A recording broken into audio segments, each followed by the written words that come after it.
Thank you very much. And before starting to introduce myself, allow me to thank you and the organizers for having organized this and for inviting us. Research is indeed very fundamental to our work, so I'm very happy to be here and be able to bring the views of EFSA. EFSA, this is where I'm coming from, is the European Food Safety Authority.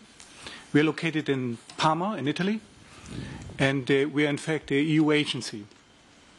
And we are a scientific organization, but we are not really a research establishment. So this is why it's so important that we have a good contact with the European Commission, the DG Research and Innovation, also with the JRC, and also with other European research institutions, so that we can actually make our voice heard on a functional and on a strategic level. So what are we doing? Our task is very clearly laid down by the legislator. Our task is risk communication and risk assessment.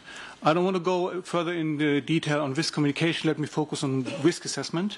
And we do risk assessment by producing scientific opinions. It means we use the science which is out there, and we produce a scientific opinion on request of the risk manager, which is mainly the European Commission, but not exclusively. It's also the European Parliament, and also risk managers in member states can actually ask us for scientific advice. And we advise basically the risk managers based on the questions the risk managers is actually asking us.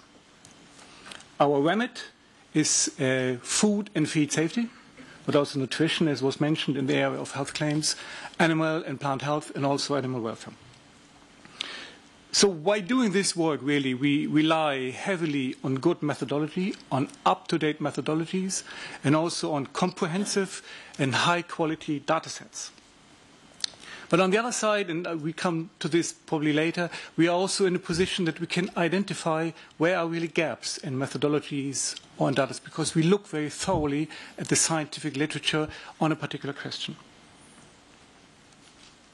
Just to explain very briefly my own role, because I was asked to do so, I'm heading the Advisory Forum and Scientific Cooperation Unit, which is basically the unit within EFSA which assists our own experts within EFSA, our external experts. We work with yearly 1,000 external experts, and also the member states, in really identifying these research gaps and communicating them outside, amongst others, and most importantly, to DG Research. Thank you very much. Okay, well, thanks for that. So now we know who you are and the organisations that you represent. So we have some idea of the sort of the where you're coming from, as it were.